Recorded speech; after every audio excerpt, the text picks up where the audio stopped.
Well, Rochelle, you can see the crowds here. You can see the creativity that goes in this. Look right behind me. Have you ever seen a costume like that? That is Jack Frost and the Tooth Fairy, if I'm correct. Incredible costumes. People put months and months into this. Some people I spoke to said they're already planning for next year.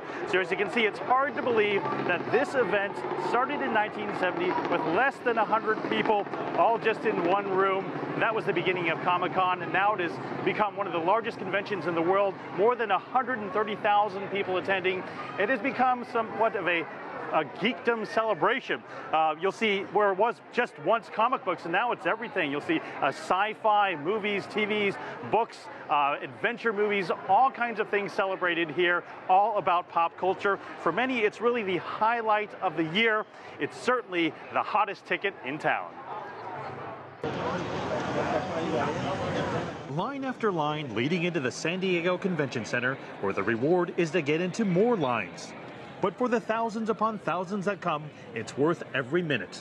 I love the characters, and I love all the popular media with every comic and TV show and movie. Coming to Comic-Con to express yourself, how important is it? Doom does not express himself. Doom is the ruler of this puny world.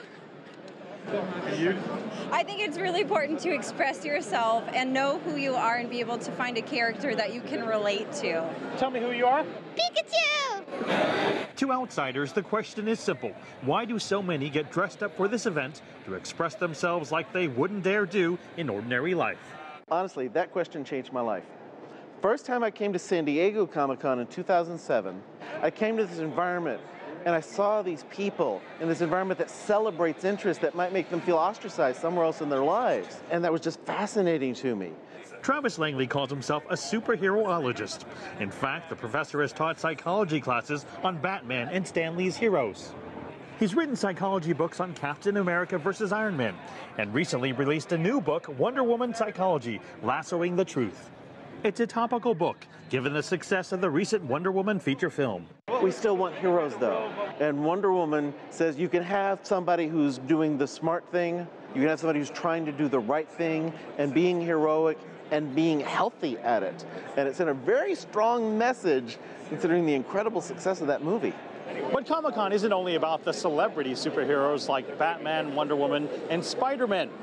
Just as important are the oddball, offbeat, and obscure characters that could become tomorrow's fan favorites. Murder. It's just not cool. And perhaps it could be the Tick, an oddball superhero coming soon to Amazon's streaming service. With a giant controllable tick and a scavenger hunt that sends me and other participants searching for clues, Amazon is pulling out all the stops to immerse potential viewers in the superheroes universe. Well, come on then, you heard the man. Let's go, let's go, let's go. And that also means making us feel and look a little bit like superheroes before we come crashing back down to reality. And continuing this notion of the oddball superhero, Dr. Travis Langley, the superheroologist, points out that Superman was once considered an oddball. After all, he runs around in tights and a red cape. And Spider-Man too, for obvious reasons. So the oddball character always comes around to being mainstream, and we look for new oddball characters that are a little bit different. His favorite psychological study profile case is Batman with his dark background, and he loves Wonder Woman too, because Wonder Woman was created by an actual psychologist. Rochelle, a lot going on there. Back to you. Clearly a lot going on there at Comic-Con, but on a more serious note, how is the security at this massive event, especially where things like armor and weapons are part of almost every attendee's attire? You're exactly right. In fact, earlier this year in Phoenix, there was a very serious incident where a man dressed as the Punisher came in carrying loaded guns and throwing stars. He was arrested because he had threatened to kill one of the actors who played the Power Rangers. That was in Phoenix. At this event, we have seen people carrying replicas of weapons. Of course, they have to follow the standard rules and go through security checks.